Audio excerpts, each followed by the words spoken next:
Itu, Bu. Tadi Ya. yang bicara mengenai hipotesis tadi, Bu. Hmm. Eh, Kalau rujukannya itu sih saya memang ambilnya dari Survive, Bu. Ya memang kalau dikaitkan dengan teorinya itu yang komunikasi partisipasi, Bu. Sama Hmm. sama yang dari eh, apa yang Paul Freire itu ya kalau nggak salah yang Bilang apa? tentang Coba. Statementnya mengatakan apa? Yang Service bilang apa? kalau yang Survive itu bilangnya eh, partisipasi itu eh, Coba, Mas boleh nggak saya pakai whiteboard? Jadi Masnya oh ya, share, saya yang akan nulis. Coba ya. ya Gimana? Dia bilang apa si Service?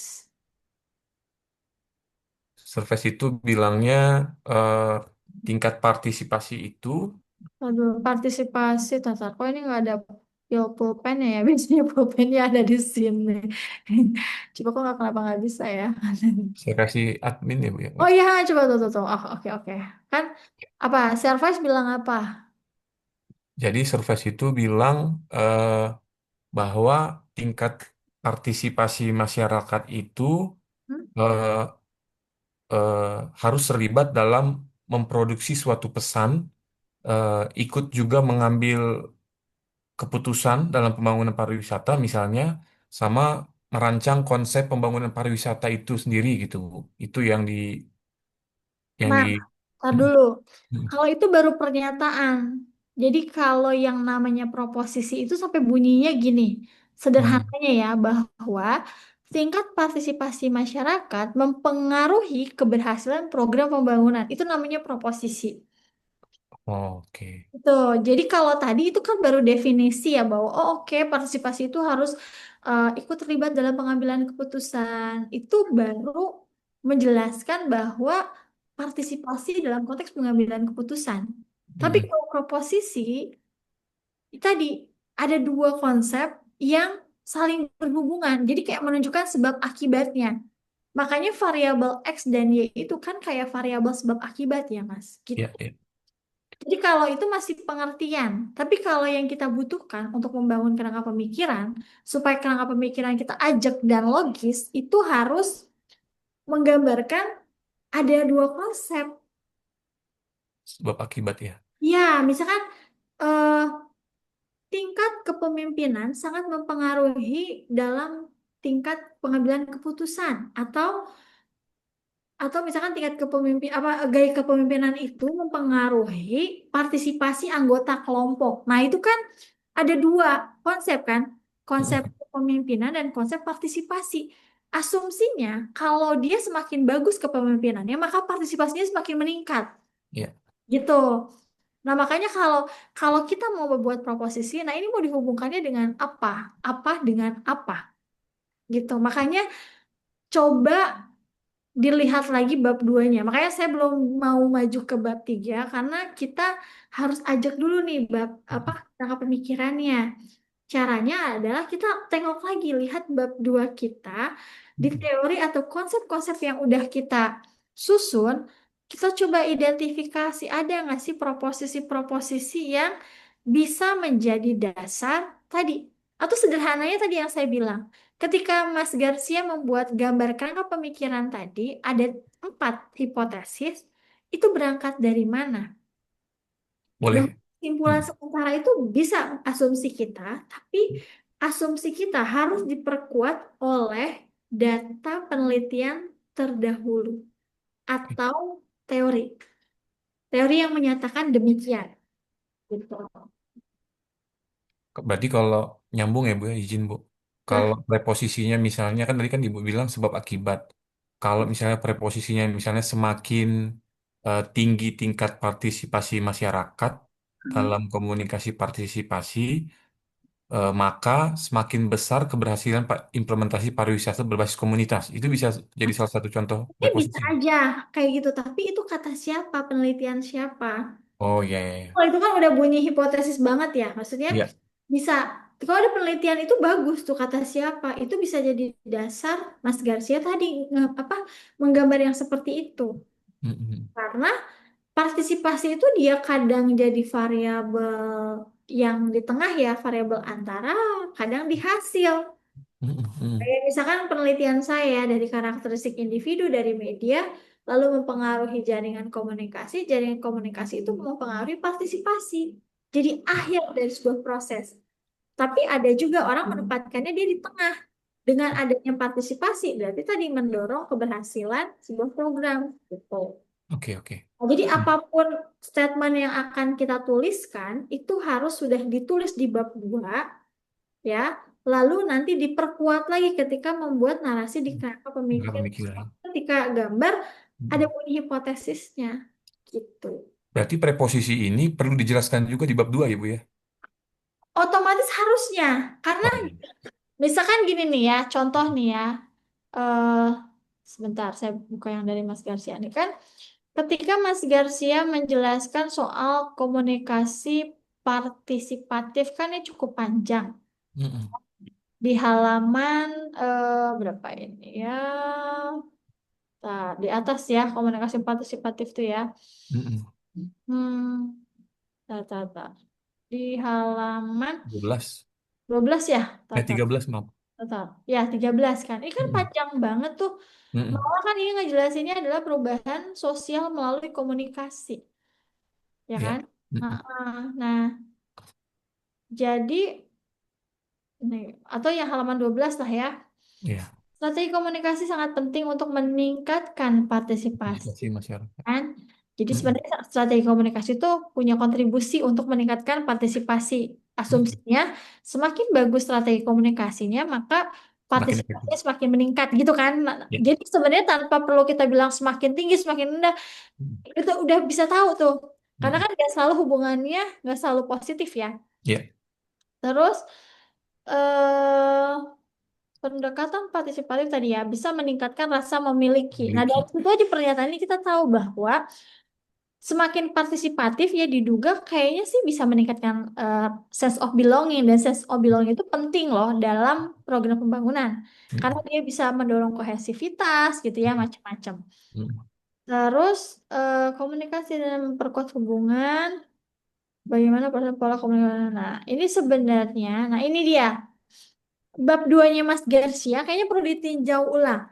Ditinjau ulang artinya mana-mana yang tetap dipertahankan, mana-mana yang akhirnya di drop, mana-mana yang nanti akhirnya dimasukin lagi. Jadi intinya, Mm. kenapa filosofinya, kerangka pemikiran itu selalu ditempatkan setelah pemaparan teori, ya tinjauan teori, karena asumsinya dari sekian banyak tinjauan teori itu, maka kita bikin kerangka pemikiran. Atau mudahnya kayak gini, kalau saya gambarnya gini, kayak kerangka pemikiran tuh kayak kita itu kuehnya. Kalau Ya. orang mau bikin kue itu kan pakai bahan. Ya. Nah, kita kan jabarin dulu. Misalnya bikin kue bolu tuh sebenarnya bisa aja pakai tepung macam-macam. Ada tepung terigu, ada tepung sagu, misalkan atau macam-macam. Tapi penelitian kita tuh milihnya pakai tepung ini karena begini begini gitu. Jadi kita boleh memaparkan banyak eh, apa ya pernyataan-pernyataan terkait komunikasi partisipatif. Tapi kan tentu kita akan memilih yang Mm. mana. Kayak partisipasi aja. Ada menurut Cohen Apov, ada menurut Arnstein, ada menurut Mefalopoulos, ada yang menurut World Bank. Mm. Kita kan harus milih nih sebagai peneliti yang mana yang mau kita pakai dalam konteks penelitian kita. Dan Mm. kenapa kita milihnya pakai yang punya si A misalkan. Itu kan dijelaskan itu di bab 2. Oke, oke, oke. Jelasan singkat kita itu nanti bisa kita pakai buat di narasi kerangka pemikiran. Tentu kan jangan sampai ngulangnya terlalu banyak ya. Jadi Mm. di kerangka pemikiran tuh kita secuplik-secuplik ngambil dari yang bab 2 itu. Ya, ya. Gitu. Jadi jangan sampai di bab 2 kita banyak banget ngejelasin macam-macam, tapi ternyata sama sekali tidak menjadi landasan ketika kita membuat Angka pemikiran. pemikiran. Ya, ya. Begitu. Jadi kan pasti ya asumsi dasar Mas Garcia tuh pokoknya ini kayaknya ada hubungannya nih antara komunikasi partisipatif dengan CBT gitu kan. Iya itu kata siapa gitu kan. Dan Ya. kalau kita ngomongin komunikasi partisipatif kan macem-macem ya. Justru kita Mm. pengen tahu kayak apa sih dialog gitu kan ya Ya. komponen-komponen partisipatif ya.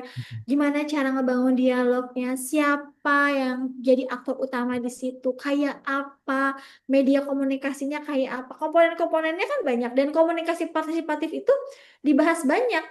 Ya kan, Mm. ada menurut Service, ada menurut Follow ada menurut Wilkins. Ya. Nah, yang dalam penelitiannya Mas Garcia, mana yang mau dipakai gitu. Dan Ya, semua hal itu diungkapkannya di bab 2. baik. Dan Baik. saya biasanya karena orangnya saya tuh sukanya sistematis gitu ya, biasanya saya akan membahas itu di paragraf terakhir. Ketika kita misalkan 2.1 komunikasi partisipatif ya, sebelum menuju ke 2.2 itu saya ulas dulu tuh yang tadi dia udah banyak di atas di bawahnya apa gitu. Oh, semacam kayak resume gitu ya. Atau, Ya, tapi di dalam situ ya, artinya ya, kita betul. kita udah lihat oh ini partisipatif kata ini kata ini. Nah, dalam penelitian kita mau pakai gitu. Hmm. Jadi makanya harusnya nih kalau kita bikin apa proposisi, nah ketika ngomong tingkat partisipasi, nah ini mau kemana nih gambarnya ke sini, dia mempengaruhi apa kan di sini kan, misalkan ini Hmm. sepertinya Mas Garcia kan, gitu. Hmm. Gitu. Jadi memang untuk bisa membangun apa membangun hipotesis seperti ini, nah ini kita ngambilnya dari bab 2 kita. Iya, Itu ya. namanya tadi hipotesis atau proposisi. Gitu. Siap, siap. Nangkep, Bu, nangkep. Ntar saya coba perbaiki, Bu. Gitu. Jadi karena menurut saya sih kalau bab 3 ya, menurut saya ketika bab 1 bab 2-nya udah ajak gitu ya, insya Allah sih itu kan lebih mudah gitu. Hmm. Ya, ya. Gitu ya. Jadi masalahnya udah nih udah Mas Garcia ungkapkan. Nah, tinggal sekarang eh dijelaskan, maksudnya dikaitkan dengan rumusan masalahnya termasuk ya ketika rumusan masalahnya ya tadi sih memang udah sinkron ya dengan gambarnya. Tapi ketika saya tanya dasarnya dari mana si gambar atau hipotesisnya kan Mas Gerja belum bisa ngejawab karena belum dilihat dari bab duanya. Nah, Iya, jadi iya. udah bener caranya memang yang namanya rumusan masalah sama kenal pemikiran dia harus koheren gitu. Iya, iya. Baik, Bu. Nah, Terima kasih masukannya, Bu. Ntar oh saya coba revisi, ntar saya WA di Ibu atau di grup aja. ya oke baik. Nah, Ya, Mas terima kasih, Irfan, Bu. mana Mas Irfan sama-sama. Ya, bueno, sehat apa kabar, Bu? Alhamdulillah sehat. Alhamdulillah, ya syukurlah. Iya. Iya, Bu, izin Bu ya menyampaikan progres mungkin saya izin share screen. Hmm. Berarti udah ada draft yang terbaru ya kan? Prof. Arif kan ngasih masukan ke Mas Irfan. Iya. Nah, itu dia. Cuma saya masih ragu antara iya atau tidak atau gimana gitu kan ya. Yang hasil prelim kemarin bikin galau lah istilahnya gitu, Bu. Pertama sih bab 1 sama bab 2-nya sih utamanya yang sudah saya rubah. Cuman ketika mau masuk ke bab 3 karena ada rekomendasi untuk kuasi eksperimen. Nah, itu saya juga sedang sambil belajar gitu. Nah, ini pertama saya coba dari permasalahan ataupun hasil sidang prelim kemarin itu intinya ya tadi disampaikan oleh Bu Enu juga bahwa ini program top down apa tuh namanya tidak mungkin gitu dilakukan penelitian melalui instrumen yang sifatnya partisipatif tadi atau komunikasi partisipatori. Nah, ini makanya coba saya dari kemarin ini hampir udah sebulan lewat kayaknya ya. Mikirin ini gimana caranya. Oke lah, masukan-masukan dari pembimbing saya ambil dan terakhir coba saya coba coba susun ulang lagi dari segi judul apa tuh namanya kalau misalkan menggunakan kuasi eksperimental. Nah, ini barangkali mungkin ya, ini judulnya bisa mencari efektivitas kah dengan dieksperimentalkan melalui pendekatan komunikasi partisipatifnya. Karena kan yang sudah terjadi atau yang nanti jadi kelompok kontrol itu kan mereka sifatnya top down ya. Nah, ini saya coba gimana caranya kalau misalnya dieksperimentalkan, kita coba ambil kampung ramah lingkungan ataupun ya komunitas yang ada di sana yang dia masih baru-baru libatnya gitu kan. Ataupun ada levelnya pada Pratama atau Madya yang level satu atau keduanya yang belum melaksanakan program di bidang pengolahan sampah organik khususnya seperti itu. Jadi saya coba, nah ini untuk judulnya mungkin mohon koreksinya nanti Bu Eno berkaitan dengan judul pertama efektivitas pendekatan komunikasi partisipatif terhadap perubahan perilaku pengolahan sampah organik di Kabupaten Bogor. Tadinya saya cantumkan di sini studi eksperimen kuasi.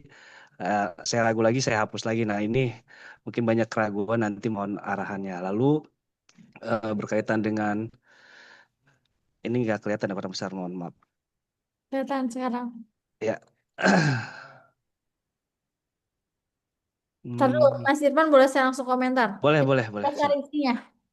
Oh, daftar isi, boleh. Ah, jadi kan judulnya tuh kan tadi ada kata pendekatan komunikasi partisipatif ya. Iya, iya. Nah, sebenarnya kan komunikasi partisipatif itu pendekatan atau apa nih dalam posisi penelitiannya Mas Oh, Irfan. oh. Nah, kan terus termasuk ketika di Timpus itu kan masih ada si TPB kan. Nah, yang kemarin Mm-mm. kita Iya, kita betul. debatin kan ada lagi nih.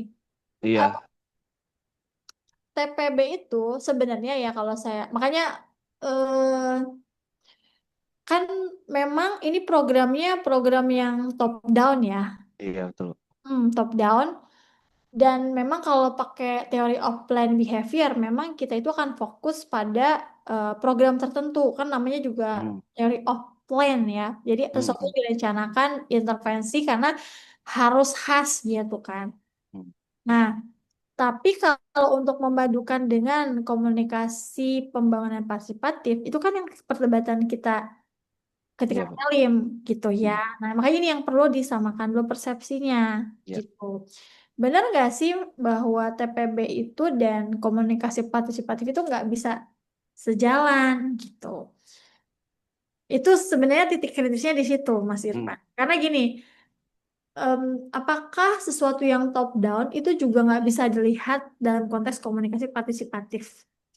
Bukankah bisa jadi banyak program yang top down, tapi ketika di lapangan dia akan dimodify gitu ya. hmm, Artinya eh, nggak sepenuhnya benar-benar ikutin template dari pemerintah, tapi justru melihat kekhasan yang ada di masyarakat. Kayak apa sih kan kalau komunikasi politik itu dialognya tadi ya sama kayak Mas hmm, ya. Kayak apa bahkan ada yang disebut dengan heterogloss apa glasia dan macam-macam ya. Kalau di bukunya Melkos Service dan macam-macam tuh itu. Nah, sebenarnya Mas Irfan bisa jawab itu dulu nggak? Karena kan ini hmm. kemarin yang ditentang Iya, kan. Ya, betul. gitu. Walaupun Iya, Bu. kalau saya jujur itu masih di tengah-tengah. Dalam arti saya masih berpikir memangnya TPB itu sama sekali tidak bisa ya dilihat dari sisi komunikasi partisipatif gitu. Karena Hmm, mereka kan dua pendekatan yang beda. Apakah hanya mau melihat teori of plan behavior dikaitkan sama partisipasi hmm, hmm. gitu. Iya, Bu Eno. Izin menjawab, Bu Eno. Silahkan, Iya, Mas. ya. Kenapa saya masih mencantumkan TPB ini? Yaitu karena kan pertama sudah untuk program entah ini apakah disetujui atau tidak mungkin ya dari pembimbing boleh katanya melanjutkan di KRL, boleh atau tidak ibaratnya di tempat yang lain, tapi mungkin masih di Kabupaten Bogor. Nah, untuk yang saya ajukan ini karena masih program KRL ya tentunya apa menurut saya gitu teori TPB ini masih ada relevansinya karena tadi ada sangkut pautnya juga ketika kita melakukan pengujian atau eksperimental, kuasi eksperimental terhadap si TPB ini artinya emang sebelumnya sudah ada intervensi juga, sudah ada program yang sudah terencana oleh pemerintah dan menurut saya juga perlu adanya kayak semacam identifikasi atau evaluasi apakah program ini seperti apa dilihat dari kacamata TPB. Lalu setelah itu kita sudah punya ada gambarannya itu sebagai bahan dasar juga mungkin untuk nantinya pada saat kegiatan kuasi eksperimental itu si apa namanya si kelompok-kelompok intervensi ataupun kontrol tersebut. Nah, untuk kelompok kontrolnya itu bisa dilihat dari ya ini si kelompok yang secara natural tadi gitu kan, yang sudah diintervensi oleh pemerintah dan lain sebagainya. Sedangkan untuk kelompok yang kita akan intervensi menggunakan pendekatan, kalau dari saya sih saya melihatnya pendekatan ya mungkin ada atau ada sisi lain karena pendekatan komunikasi partisipatif ini sifatnya dia lebih ke arah tadi ya membukakan atau mengajak masyarakat itu dari tahap perencanaan terus pelaksanaan sampai dengan evaluasi. Nah, itu dari masyarakat sendirilah yang menjalankan itu gitu kan seperti itu. Jadi menurut saya ini masih ada keterkaitannya gitu. Cuman masalah kenapa TPB digunakan atau tidaknya. Nah, ini karena program pemerintahnya tadi. Kalau misalkan mungkin ada skema evaluasi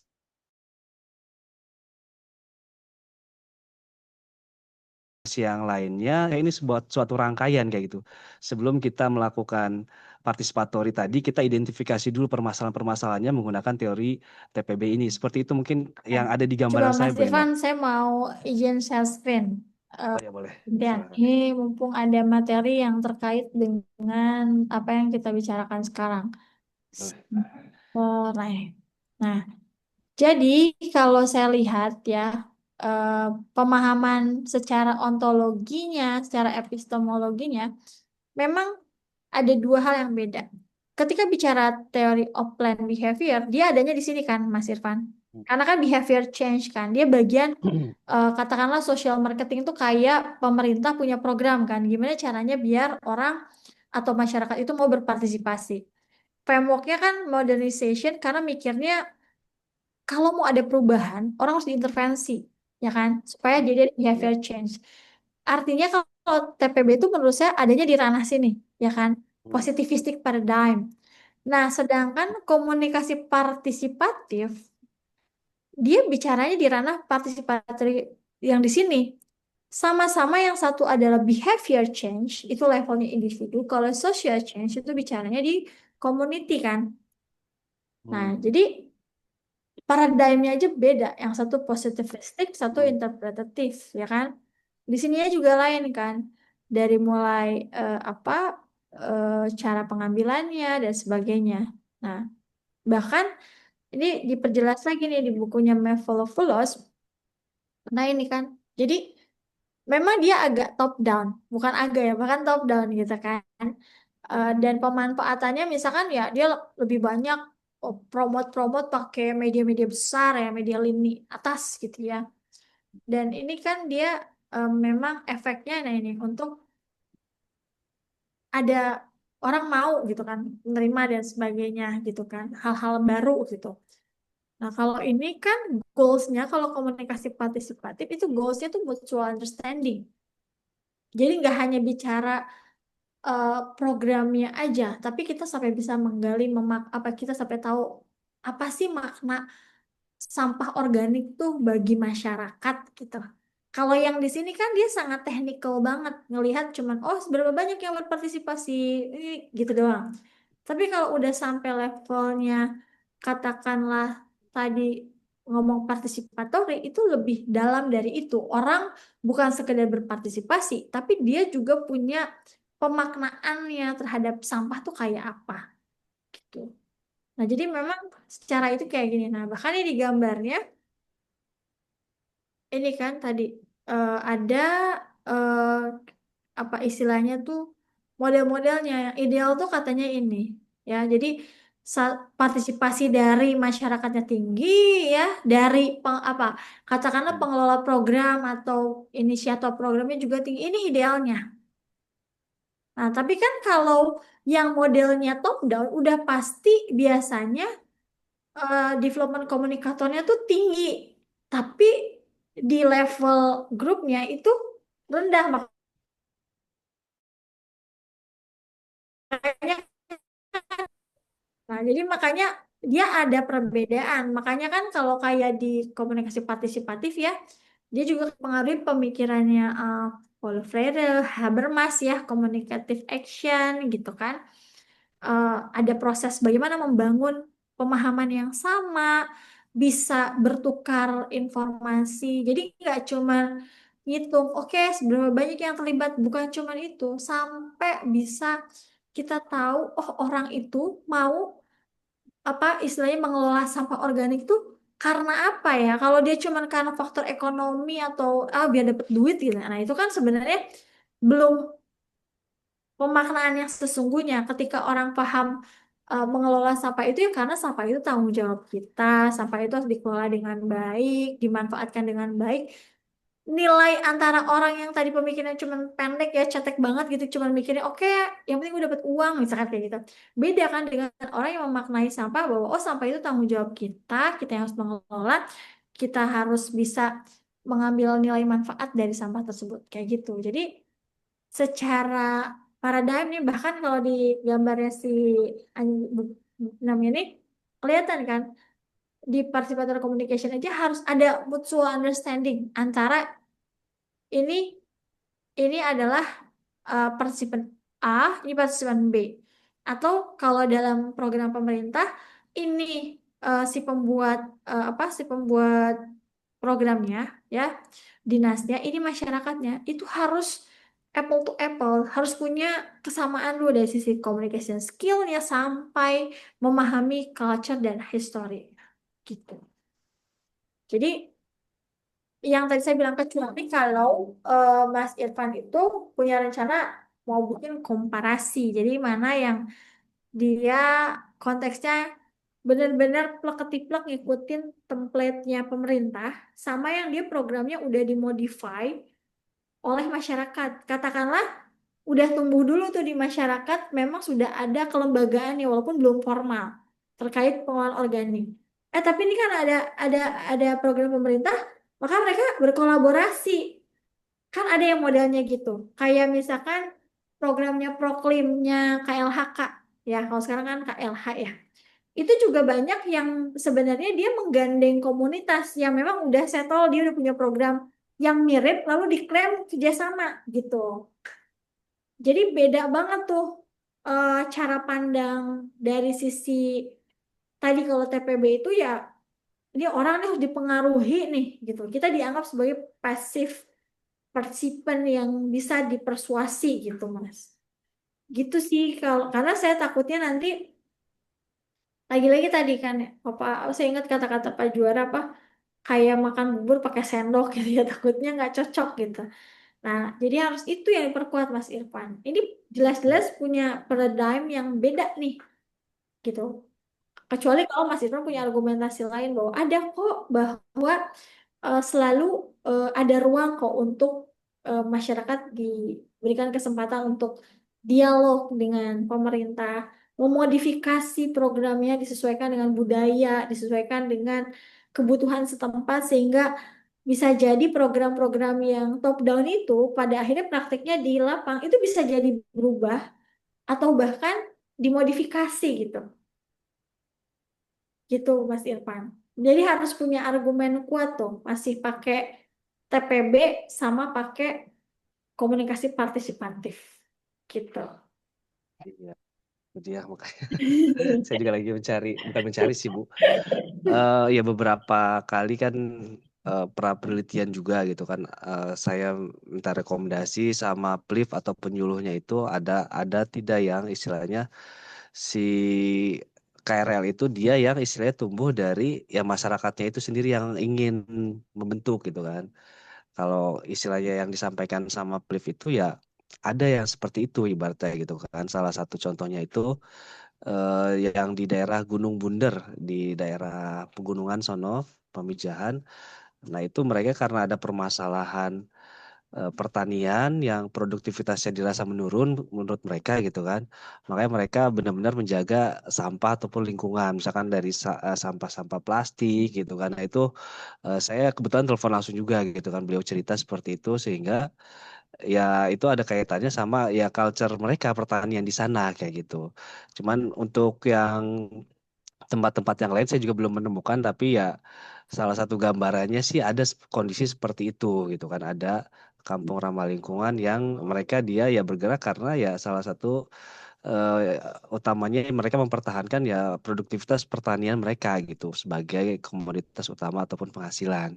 Di tempat yang lain sih kemarin juga saya kunjungan ke Bojonggede. Di Bojonggede itu emang murni dia top down sekali gitu kan. Bahkan di setiap RW-nya itu mereka mewajibkan membentuk apa tuh namanya KRL. Kalau tidak di istilahnya apa tuh namanya tidak membentuk KRL, mereka akan sulit lah untuk ngurus administrasi dan lain sebagainya gitu kan. Ada juga yang seperti itu, tapi ya mungkin yang salah satu contohnya yaitu ada di daerah Kecamatan Pamijahan itu gitu kan. Tempat yang lain barangkali saya juga lagi tanyakan lagi belum ada juga sih. Itu sih temuan yang saya dapatkan sih Bu Eno di lapangan. Oke. Nah, eh kalau kemarin kan sempet tuh ditanya sama Bu Titi, apa sih masalahnya Mas Irfan? Terus Mas Irfan Hmm. bilang, masalah soal apa persepsi atau pemaknaan ya yang yang nggak semua orang paham bahwa tanggung jawab mengelola sampah organik itu adanya di level rumah tangga ya, gitu kan, maksudnya di rumah gitu kan. Iya. Bu Sarwititi kan ngejar Mas Irfan, itu kata siapa Mas gitu kan? Udah ketemu belum tuh jawabannya? eh Persepsi masyarakat yang masalah sampah di rumah, Bu ya. Nah, iya. Karena kan gini, ini mau masalahnya gimana kan gini, kalau mau pakai TPB, kalau menurut saya ya, berarti bukan bukan bukan utamanya melihat komunikasi partisipatifnya, tapi mungkin jatuhnya partisipasi masyarakatnya itu kan. Karena kan proposisi dari teori of planned behavior itu kan cerita bagaimana ending orang bertindak itu dipengaruhi niat, ya kan ya? Hmm. Niat dipengaruhi oleh macam-macam persepsi dan sebagainya. Nah, bisa jadi yang dimaksud dengan action itu udah bentuknya partisipasi dong. Hmm. Ketika ada aksi, oh berarti dia udah berpartisipasi. Otomatis gitu.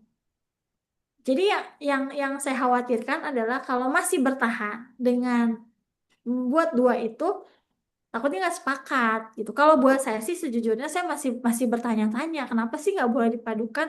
Bukankah pada dasarnya banyak sekali program-program pemerintah gitu yang akhirnya juga menyesuaikan dengan konteks masyarakatnya.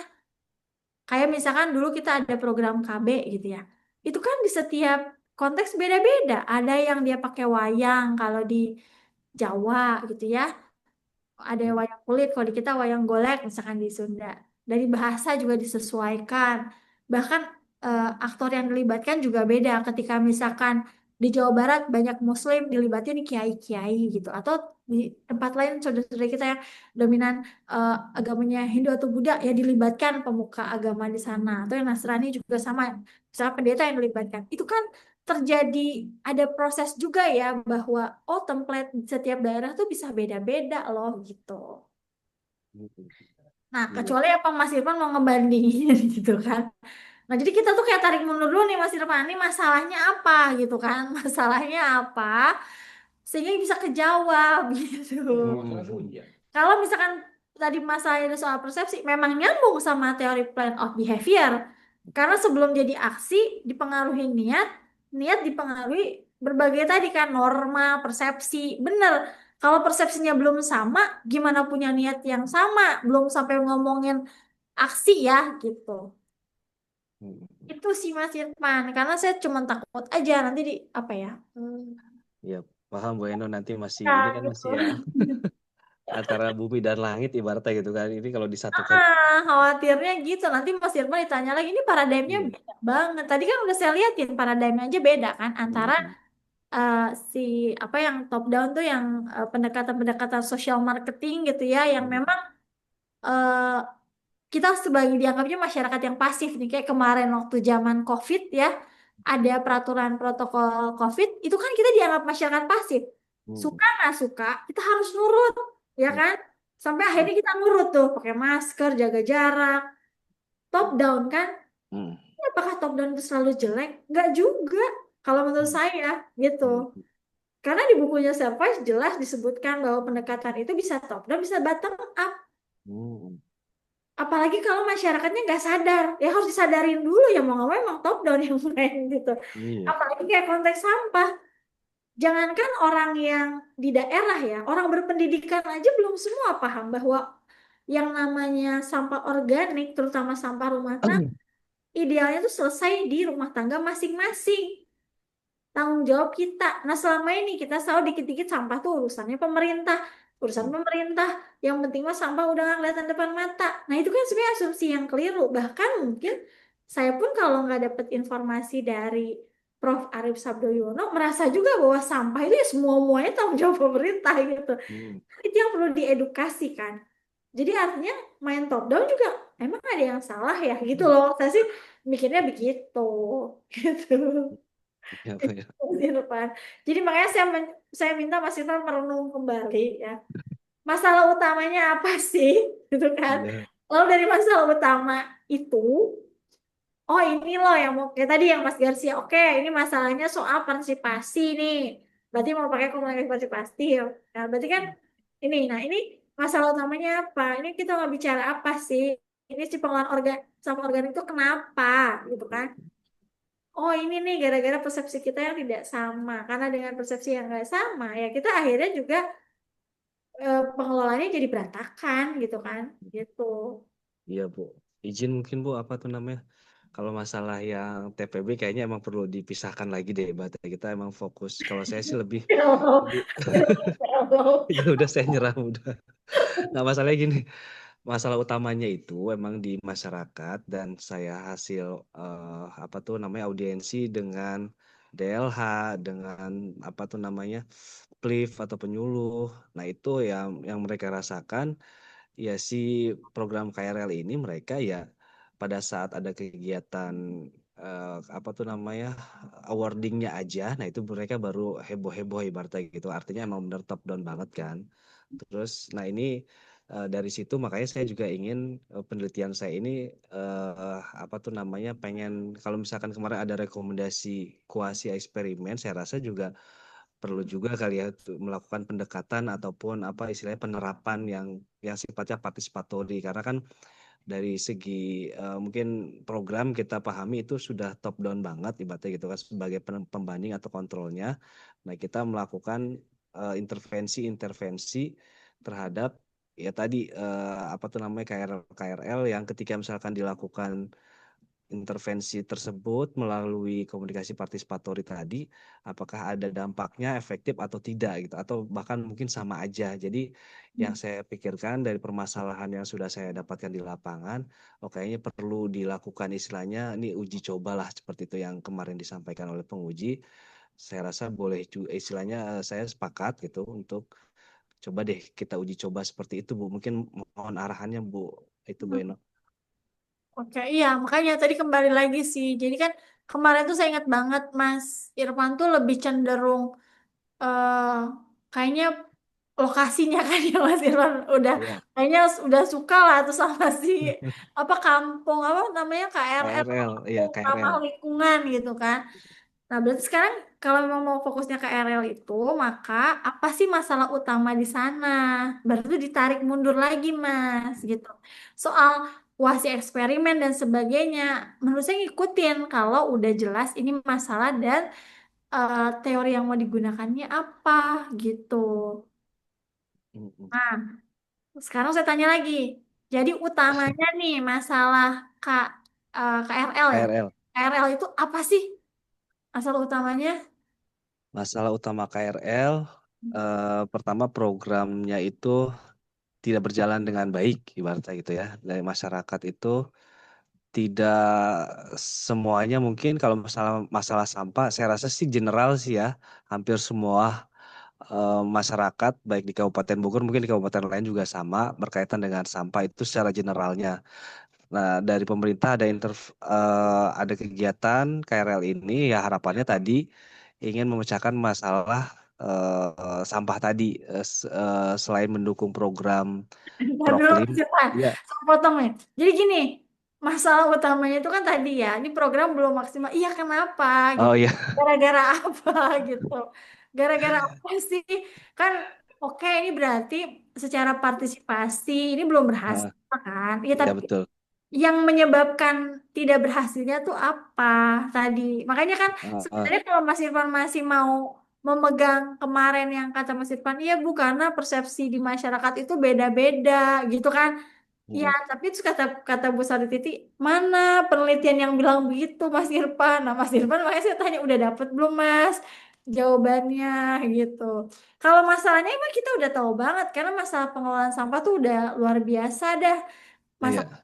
parah banget, bahkan sekarang Kompas itu beberapa hari ini ngangkat kan soal apa ya bukan kejahatan sampah ya, bahwa ternyata kita juga jadi penampungan sampah dari luar negeri dan sebagainya, jadi Hmm, ini problem yang luar biasa nih si sampah ini. Nah tapi khusus di KRL dulu aja nih, ini apa gitu Mas, hmm, hmm. coba apa, terus kata siapa? Kalau kalau Iya, soal pengelolaannya organiknya memang belum jalan atau belum maksimal memang benar Mas. Cuman yang mau betul. tetap ini kan ujungnya nih. Ini Hmm, nggak jalan nih. hmm, Aku lagi nyari nih sebabnya hmm. apa gitu.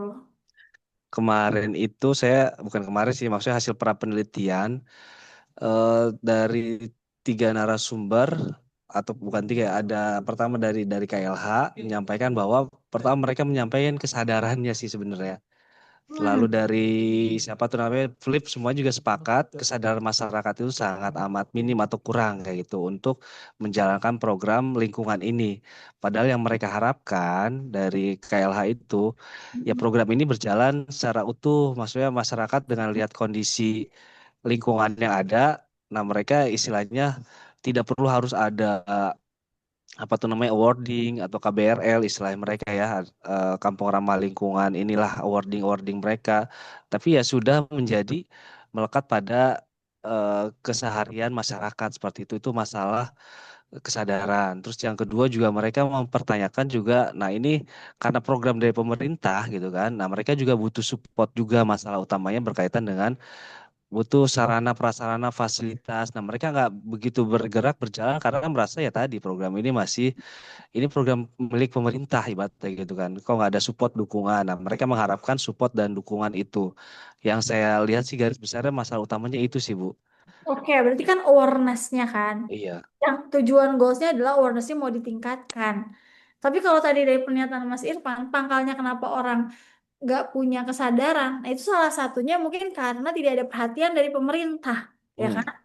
Jadi masalahnya jangan-jangan masalah kolaborasi di antara pemerintah sama masyarakat, Hmm. gitu. Jadi tergantung angle masalah yang mau kita ambil, Mas Irfan. Ya. Gitu. Kalau kemarin persepsi, ini sekarang berubah lagi nih kesadaran. Nah, berarti kan ditarik mundur nih. Goalsnya itu Ya. ya kesadaran kan. Nah, berarti Ya. yang menyebabkan kesadaran rendah tuh apa aja? Tadi justru katanya ya karena juga nggak ada support dari pemerintah. Hmm. Kan orang tuh nggak sadar bisa banyak ya karena nggak disupport. Karena mungkin nggak punya pengetahuan. Hmm. Nah, kalau kita orang komunikasi punya punya peran tuh. Gimana caranya meningkatkan pengetahuan masyarakat sehingga ketika dia tahu, dia jadi sadar. Kan banyak orang nggak sadar karena nggak tahu, ya kan gitu. Hmm. Terus kalau urusan tadi tidak ada dukungan, ini masalah modal, ekonomi. Ekonomi banget, orang komunikasi Ya. bisa nggak? Nah, berarti kita lihatnya dari perspektif gimana cara membangun kolaborasi di antara pemangku kepentingan dalam hal ini pemerintah dengan masyarakat. Ini ada gap nih antara pemerintahnya dengan masyarakatnya. Hmm. Pemerintahnya ngasih program, tapi nggak ada support yang akan sustain. Kan kuncinya program pembangunan itu harus sustain, gitu. Jadi harus, nah nih Mas Irfan masih galau nih. Jadi harus ditentuin dulu masalah utamanya apa, ya kan? Banyak masalahnya soal sampah, tapi dalam penelitiannya Mas Irfan nanti mau fokusnya ke yang mana, gitu. Iya, Bu, ini. Betul sekali, Bu. Ini masih galau. Kan dari kemarin saya mau WA Ibu aja, aduh. Ini WA saya nanti mau bilang apa lagi ya? Pokoknya udah curhat aja lah ini sebentar itu. Ya, jadi masa itu dulu. Ya kalau Iya. udah ketahuan baru tuh bisa kita bicara lebih luas lagi gitu. Jadi Mas Irfan PR-nya ya Ya. adalah tentuin masalahnya. Nah, Mas Garcia dia udah one step ahead tuh, masalahnya udah ketemu tapi tinggal nyari apa dari bab duanya sama karena pikirannya. Nah Mas Irfan ini masih eh, pokoknya Mas Irfan udah KRL banget lah ya. Sekarang PR-nya adalah masalahnya apa gitu dulu. Oke, baik, baik, Bu Eno, siap. Setelah ketemu masalahnya dan syukur-syukur Mas Irfan udah punya prediksi kira-kira mau pakai teori apa. Nah, boleh tuh. Bab Siap. tiganya nanti dulu aja. Oke. Pelan-pelan. Dan saya minta apa pada perbaikannya jangan lama-lama. Minggu depan tuh udah ada yang baru lagi. Supaya apa? Eh, Supaya kita bisa maju lagi ke bab 3. Karena kalau sekarang saya minta juga memperbaiki bab 3 itu takutnya malah jadi ya belum selesai di depan. Saya eh, aja, menurut saya tuh kalau bab satu bab 2 udah ajak, bab 3 tuh insya Allah bisa ngikutin banget kok gitu.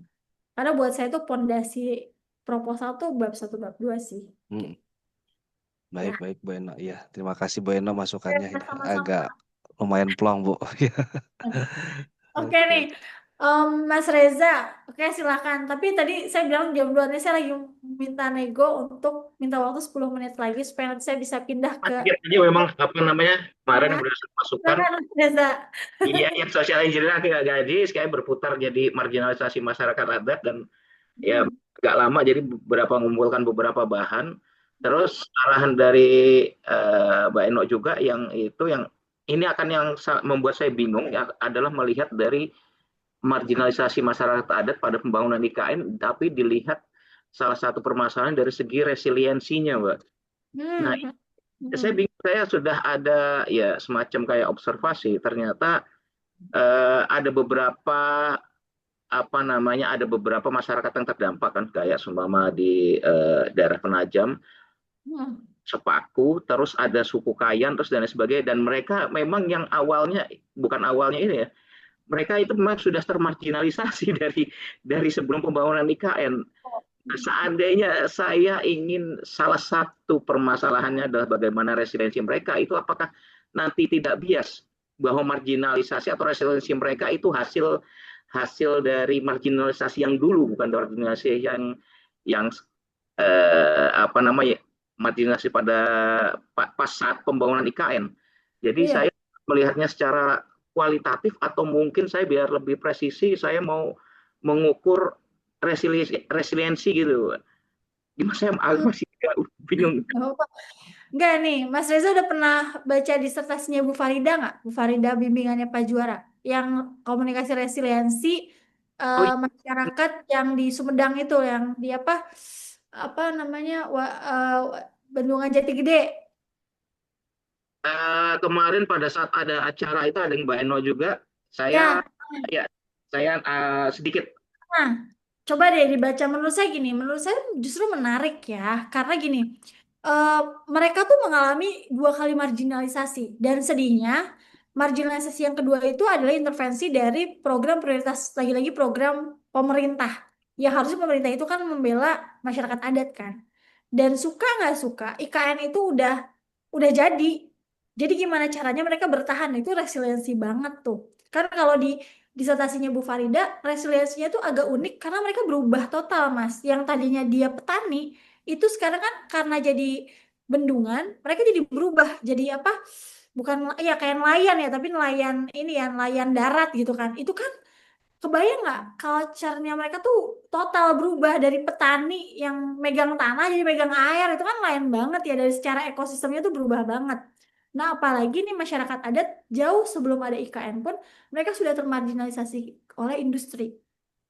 Oleh industri, berarti kan perusahaan, swasta, pemerintah juga itu ikut berkontribusi, dan mereka dihantam dua kali dengan IKN ini, makin lagi gitu. Dan ini menurut saya dilema pembangunan yang menyedihkan. Karena itu terjadi juga di Papua dan di beberapa daerah ya, bahwa ternyata program prioritas nasional kayak lahan berapa tuh, yang program pemerintah untuk swasembada pangan di mana di Papua pun ya, itu kan mengorbankan masyarakat adat ya, sama kayak kasusnya yang terbaru di Raja Ampat pun itu juga kan atas nama program prioritas nasional kan. Jadi gak apa-apa Mas Reza, justru menurut saya gimana mereka mengalami gelombang dua kali termarginalisasi, dan mereka harus resiliensi, dan kita resiliensi kita kan melihatnya dari sisi komunikasinya, gimana identitas masyarakat adat tuh bisa bertahan di tengah gempuran marginalisasinya yang luar biasa.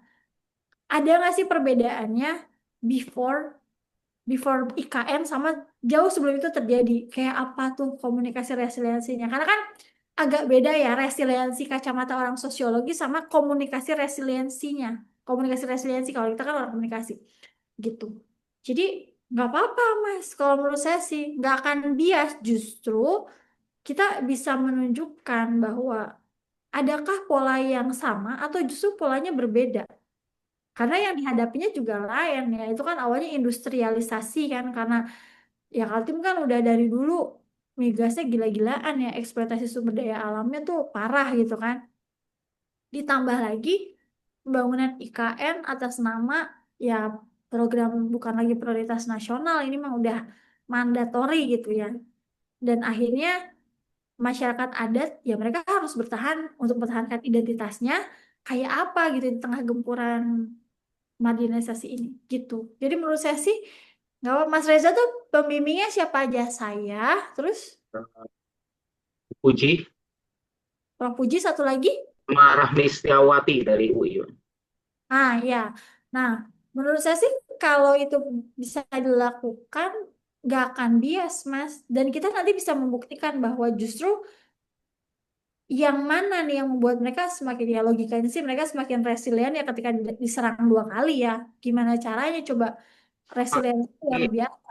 eh, menurut saya apakah lebih pas itu dipandang secara kualitatif untuk masalah resiliensi atau kuantitatif atau mau diukur aja gitu. Soal metode nih ya, Mas Garcia sama Mas Irfan kayaknya udah pernah nih dengar pernyataan saya. Kalau metode itu ya Mas, itu nggak bisa ditentuin dari awal, tapi harus dilihat dulu apa yang mau kita lihat. Kalau memang mau melihat resiliensi itu memang memang kalau yang mau kita lihat adalah kedalamannya, bahkan kita mau merecall hal-hal yang udah lampau, kita mau mengejar lebih ke data yang komprehensif, tentu kualitatif kan. Artinya nanti kita bisa ngambil case beberapa gitu ya, masyarakat adatnya atau tokoh-tokohnya yang kita ambil gitu. Jadi kalau kualitatif kuantitatif itu menurut saya bisa nanti tergantung Mas Reza nyusun bab satunya gitu. Nah, makanya yang paling penting adalah kalau udah ada draftnya, coba Mas Reza share ke saya, ke Prof. Puji. Satu lagi siapa? Bu siapa namanya? Agni Setiawati, Bu. Panggilannya Bu siapa? Wati, Wati. Berarti, nah iya, di-share dulu ke kami. Nanti dari situ saya akan lihat dulu. Nah, soal metode sih bisa mengikuti. Bahkan gini, lihat selama ini kalau studi komunikasi resiliensi itu umumnya seperti apa, gitu. Termasuk metodenya, gitu. Ya kalau kajiannya sama budaya sih ya memang umumnya pasti kita lebih banyak pakai kualitatif, entah mau pakai konstruktivis. Tapi kan kalau ini bicaranya juga bisa pakai paradigm kritis ya, bisa juga tergantung. Makanya yang paling penting kalau udah ada bab satunya, Mas Reza, termasuk kerangka pemikirannya, coba nanti dikasih dulu supaya kita bisa memberikan masukannya jauh lebih komprehensif. Jadi nggak tebak-tebakan kayak gini gitu. Maksudnya kan eh, metode tuh bukan cuma perkara mau pakai A, mau pakai B. Enggak kan kita harus tahu dulu A itu keunggulannya apa, B itu apa dampak positifnya, apa dampak negatifnya. Enggak tiba-tiba kita langsung pilih kan. Enggak cuma tebak-tebakan hitung kancing gitu loh, tapi ada sesuatu yang harus kita gali dulu gitu. Gitu Mas Reza. Jadi kalau udah draftnya, Mas Reza coba share dulu ke kami. Nanti dari situ baru kita akan bisa eh, kasih gambaran ya atau kasih pandangan lah buat penelitian Mas Reza gitu. Gimana? Ya, ya. Oh, bab satunya kayaknya sudah siap. Nah, ya udah kalau bab satunya udah ada, coba sekalian bikin kerangka pemikiran deh. Oh iya, iya. Nah, nanti kalau udah ada Mas Reza kirim ke saya, baru nanti dari situ kalau emang udah clear, nah nanti saya mau pasti nyari masalah pasti sama ya. Jadi nanti dari situ baru kita akan step by step. Kalau saya lebih sukanya sih gitu karena lihat dulu bab satunya, setidaknya ngeliat ya gambaran kasar terkait kerangka pemikirannya. Begitu Mas Reza. Ya, terima kasih. Oke, sama-sama. Oke ya, Mas Garcia, Mas Irfan, sama Mas Reza, saya kasih PR seminggu ya, selesai ya, maksimal. Jadi kalau lebih cepat ya lebih bagus. Jadi kan Baik, Ibu. hari apa sih hari Selasa? Berarti paling lambat Selasa depan harus Selasa udah depan. update ke saya. Ya, kalau ternyata besok udah selesai atau lusa udah selesai, ya kirim aja. Pokoknya paling lambat hari Selasa depan. Baik. WA atau Zoom lagi, Bu? Izin, Bu. Nanti WA dulu aja, kirim dulu aja draftnya untuk waktu kitanya bimbingan atau kapan nanti kita komunikasi lagi ya karena menyesuaikan waktu juga karena kebetulan memang sekarang udah nggak ada kuliah tapi banyak ujian karena banyak yang ngejar biar nggak bayaran tanggal 14 Juli. Jadi Oh, kerjaan kami ya tiap hari tuh yang nguji dan nguji. Jadi makanya kolokium lah, prelim lah, sitkom lah, terus pokoknya macam-macam. Jadi makanya kalaupun gak ketemu langsung, paling bisa juga nge-zoom. Nanti bisa dikomunikasikan, ya. iya, Baik, soalnya Bu. saya sama Bu Fikri ini belum ada nilai yang keluar nih, Bu, di semester ini.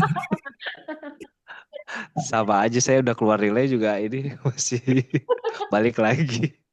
Iya, Mas Fikri kan belum pernah sitkom juga ya, Mas? Oh, Belum kan? Mas Fikri tuh eh, promotornya Prof Puji kan? Bu, Oh saya, ya iya. udah berarti masalahnya kita kalau mau sitkom harus ada bendanya dulu nih ya. Kalau emang belum sitkom bisa juga Mas Fikri bab 1 sampai bab 3 nih sama kayak Mas Garcia sama Mas Irfan. Karena kalau mau sitkom kalau nggak ada bahan nggak bisa Mas. Saya akan lepas tuh sitkom, izin sitkom kalau udah lengkap. Jadi saya ralat Mas Fikri bikin bab 1 sampai bab 3 deh ya Nah, udah supaya kita ada bahan ya. Kalau mau maju sitkom nggak ada yang bahannya susah Mas, nanti saya diprotes sama pembimbing yang lain ya. ya, ya. Oke, Oke, gitu Bu. ya.